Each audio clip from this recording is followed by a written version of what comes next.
20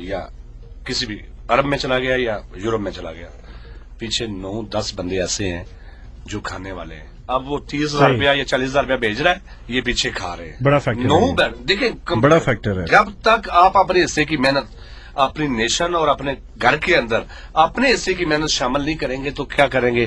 کیا سوچ سکتے ہیں آپ کی خوشحالی آپ کا مقدر بنے گی؟ اور میرے بڑے خوبصورت الفاظ ہیں میرے دفتر کے اندر بھی اور میرے پاس بیٹھنے والے لوگوں کے لیے. میں آج جو میرے سننے والے ہیں, میرے مخالفین بھی ہیں, میرے دوست بھی ہیں, سب ہیں, میں ان کے لیے ایک ہی جملہ کہوں گا کہ انسان کو یا تو امیر ہونا چاہیے اور سست ہونا چاہیے. اگر وہ غریب ہے تو سست ہے تو اس کو بہتر خودکشی کر لینی چاہیے, کیونکہ غربت اور سستی ساتھ ساتھ نہیں چل سکتی ہیں. اور جن قوموں کے اندر یہ ہماری قوم غریب بھی ہے اور ساتھ سست بھی ہے. یہ تو فتویٰ دے رہے ہیں آپ. میں کہہ رہا ہوں میں فتویٰ نہیں دے رہا ہوں, میں یہ بات کہہ رہا ہوں کہ میں ایک تھاٹس دے رہا ہوں لوگوں کو کہ آپ اپنے حصے کی محنت, چاہے آپ کی وہ 100 روپے کی محنت ہے روزانہ کی بنیاد پہ, 150 روپے کی آپ 200 روپے لے رہے ہیں, وہ جب تک اپنے خاندان کے ساتھ شامل حال نہیں کریں گے تو آپ کا خاندان کبھی بھی خوشحال نہیں ہوگا. جب آپ کا خاندان خوشحال نہیں ہوگا تو آپ کا محلہ بھی خوشحال نہیں ہوگا. جب آپ کا محلہ خوشحال نہیں ہوگا تو آپ کا پھر ٹاؤن خوشحال نہیں ہوگا. جب ٹاؤن خوشحال نہیں ہوگا تو شہر خوشحال نہیں ہوگا, اور جب شہر خوشحال نہیں ہوگا تو پھر ریاست کبھی خوشحال نہیں ہو سکتی ہے. تو لوگوں کو جو ہے نا وہ کام کرنے کی لت ڈالنی ہے ہم نے, وہ جو ہے نا ان کے ذہن کے اندر وہ مت ڈالنی ہے کہ کام کریں بھائی. یہی لوگ جو یہاں سے سست اور کالے اور مارے بیماریوں کے یہاں سے اٹھ کے جب وہ یورپ میں جاتے ہیں تو 20-20 گھنٹے بھی کام کرتے ہیں, ہر قسم کے کام کرتے ہیں, اور اس کو وہ اعزاز سمجھتے ہیں. بات کیا کرتے ہیں کہ ہم پردے کے پیچھے ہیں. بھائی محنت سے اگر آدمی کو ٹھیلا بھی لگانا پڑے نا اس سے کچھ حاصل ہوتا ہے. صحیح بات ہے. تو وہ آپ یہ مت سوچیں کہ اس میں کوئی آپ کی برائی ہے یا آپ کی شان میں کوئی فرق آ جائے گا یا آپ کی عزت میں کوئی کمی آ جائے گی. یہ بات نہیں ہے. اور اپنی قوم کے لیے, اپنے ملک کے لیے, اپنے اہل و عیال کے لیے خدارا اپنی محنت کو اپنے ساتھ شامل کرنے, وگرنہ ہم اس بربادی کی طرف جا رہے ہیں کہ آپ نے ابھی دیکھا ہے پاکستان کے حالات ہے. دنیا میں تو آپ کو کہیں بھی یہ بات نہیں دکھائی گئی ہوگی. یہ جو ابھی پنجاب میں بتایا گیا کہ وہ قبر سے مردے کھا رہا ہے بندہ, یہ بھی تو اس عظیم قوم کا آدمی ہے نا. مسلمان جو ہے اس کی جو مسلمان ہے اسی قوم کا, اسی ملک کی بنیاد کا ایسا ہے. کیوں ضرورت پڑی, کیا معاملہ تھا؟ آخر اس کے پیچھے بھی آپ یہ یاد رکھیں, لوگ کہہ دیں گے زیادہ بحث سے بچنے کے لیے کہہ دیں گے جی وہ ذہنی مریض تھا. میں بھی کہہ دوں گا, آپ بھی کہہ دیں گے ذہنی مریض تھا. لیکن سوال یہ بھی تو پیدا ہوتا ہے ذہنی مریض کیوں بنا؟ آپ دیکھیں کہ وہ کون سے حالات تھے کہ جو اس پہ اتنا آگے لے کے چلے گئے کہ وہ جاہلیت کے اندھیروں میں چلا گیا کہ اپنے ہی بچوں کو وہ کاٹ کے کھا گیا. استغفر اللہ. اور مردے جو ہے نا وہ ایسے مریض کھاتا تھا جو کینسر زدہ تھے, جو قبر میں پڑتے تھے. اب اس کو بتانے والا بھی ایک پاکستانی تھا کہ آپ یہ مردے کھائیں تو آپ کی بیماری کا علاج ہو جائے گا. وہ بھی تو اس عظیم قوم کا تھا نا. ہم اس انقلاب کو لانا چاہتے ہیں کہ شعور لوگوں کو جو ہے نا, شعور اور لاشعور دونوں کو بیدار کرنا ہے ہم نے, اور یہ کر کے رہیں گے انشاءاللہ تعالیٰ. صحیح. ڈسکشن تو کہیں اور چلی گئی ہے اس کے لیے. یہ واقعی جی. واپس آئیں پالیٹکس کی طرف, اگر عمران صاحب آپ کی اجازت ہو تو کریں. پالیٹکس کی طرف واپس آتے ہیں. اور مطلب جو آپ نے بات چیت کی, میں ایز این اینکر یہ تو نہیں کہہ سکتا کہ آپ کی میں بات کی تائید کروں, لیکن جو سچی بات ہے اس کی تائید بھی کرنی چاہیے. یہ واقعتاً ہمارا مسئلہ ہے, میرا مسئلہ ہے, آپ کا بھی شاید مسئلہ ہو, سننے والوں میں سے کچھ لوگوں کا مسئلہ ہو کہ ہم کام کرنے میں آر محسوس کرتے ہیں. بہت آر محسوس کرتے ہیں. نہیں کرنا چاہیے. اور یقین کریں کہ جس دن ہمارا یہ جذبہ ہو گیا کہ بھائی اگر مجھے کچھ نہیں ملے گا تو میں ایک ٹھیلا ہی لگا لوں گا, تو اس دن ہم کامیاب ہو جائیں گے. ہم نے تو کتابوں میں یہ بات پڑھی تھی کہ گیا وقت کبھی ہاتھ نہیں آتا ہے. تو ہم نے یہ بات آفس میں بیٹھے ہوئے نا, FM 90 بہت بڑا آفس ہے, چھوٹا آفس تو نہیں. گھڑی آپ کی نہیں لگی ہوئی ہے لیکن ان کے باتھ روم میں بھی لگی ہوئی ہے. جو ترقی یافتہ قومیں ہیں نا, جو قوموں کو بناتے ہیں, نہیں اصل میں گھڑی کی ضرورت مجھے آئی وہ اپنے واش روم میں بھی گھڑی لگا کے اس کے مطابق وہ اپنے آپ کو تیار کرتے ہیں. کیوں کرتے ہیں؟ کہ جس نے وقت کی قدر نہیں کی اس نے سب کچھ کھو دیا. وقت ایک ایسی چیز ہے, ایک ایسا بے رحم کھیل ہے کہ وہ کبھی بھی آپ کو اٹھنے کا موقع نہیں دیتا ہے. قوموں کی زندگی میں تو وقت کی قدر ہے, اور انہوں نے وقت کو یوٹیلائز کیا ہے اور سنسیئر ہو کے کیا ہے. 80 ایئرز اولڈ انگلش لیڈی جو تھی نا, میں نے میرے ایک بزرگ ہیں وہ وہاں پہ گئے ہوئے تھے تو وہ بات بتا رہے تھے. اب جب ہم دوسروں کی باتیں بتاتے ہیں تو وہ بات بھی تو اپنے اوپر لینی چاہیے. وہ کہنے لگے کہ وہ اس نے جمپ کر کے وہ گاڑی اپنی بند کی اور پمپ وہاں پر سیلف سروس ہے چونکہ یہاں تو ہم پیٹرول بھی نہیں ڈال سکتے اپنی گاڑی میں, کہ وہ ڈالیں کیسے کہ وہ پائپ میں آئے خراب ہو تو جائیں گے, نہیں پائپ آئے تو گھر سے راشن ختم ہو جاتا ہے, اگر ادھر ڈالیں گے تو گھر میں چولہا نہیں چلے گا, کہ ماشاء اللہ پیٹرول اور ڈیزل بھی تو 100 روپے کے قریب چلے گئے.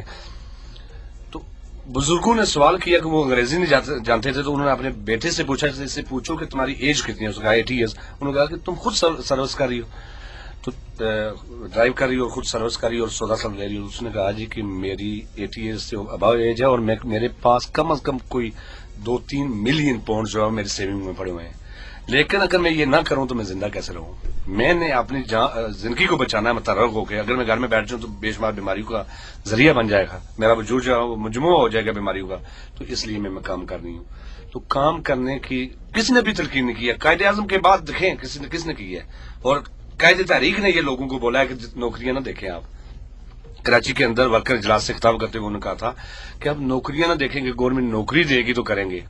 سبزی کی آپ ریڑھی لگا لیں, کوئی بھی آپ کو جو چھوٹا موٹا کام ملتا ہے جس سے آپ کو کم از کم وہ اماؤنٹ جو آپ پہ ڈیلی کی بنیاد پہ قرض بنتا جا رہا ہے اس سے تو بچیں. خوشحالی تو بعد کی بات ہے, پہلے قرض سے تو بچیں, ڈیلی کے اخراجات تو اپنے پورے کریں. اور یہ درس قائد اعظم کے بعد قائد تحریک نے دیا ہے. اللہ کرے کہ سب سیاستدانوں کو اس جذبے کے ساتھ کام کرنے کی, ذاتی شہرت, جو ذاتی مرتبہ, ذاتی لوٹ کسوٹ, اس سے نکل کے اگر کوئی بھی ہماری پارٹی ہے, کوئی بھی تحریک ہے, کوئی بھی سیاسی جماعت ہے, میں ان کے لیے دعا کرتا ہوں کہ اللہ تعالیٰ ان کو قوم کی فکر بھی جو ہے نا ان کے ذہن و دلوں میں جو ہے نا ڈالے. صحیح. سامعین آپ پروگرام سن رہے ہیں روز لائف ٹاک, مجھے کہتے ہیں عارف ملک. محمد عمران شیخ صاحب ہمارے ساتھ موجود ہیں جو کہ متوقع امیدوار ہیں حلقہ اہل 3, پھر ناراض ہو جائیں گے میرپور سے. اور بات کرتے ہیں جی جو آپ کی پالیٹکس ہیں میرپور کی خاص طور پہ. سب سے پہلے مجھے عمران صاحب یہ فرمائیے گا کہ آپ کیا سمجھتے ہیں کہ میرپور کے مسائل کیا کیا ہیں. آپ چونکہ پالیٹکس میں ہیں اور آپ جو حکمران جماعت ہے اس کے بھی مخالف ہیں, جو جس کے بارے میں جو ایم ایل اے صاحب ہیں ان کے بھی آپ مخالف قبیلے میں کھڑے ہوئے ہیں, تو کیا مسائل نظر آ رہے ہیں آپ کو؟ آپ بالکل بلٹس میں اگر مجھے بتائیں تو میں نوٹ کرنا چاہ رہا ہوں کہ کیا مسائل ہیں میرپور کے.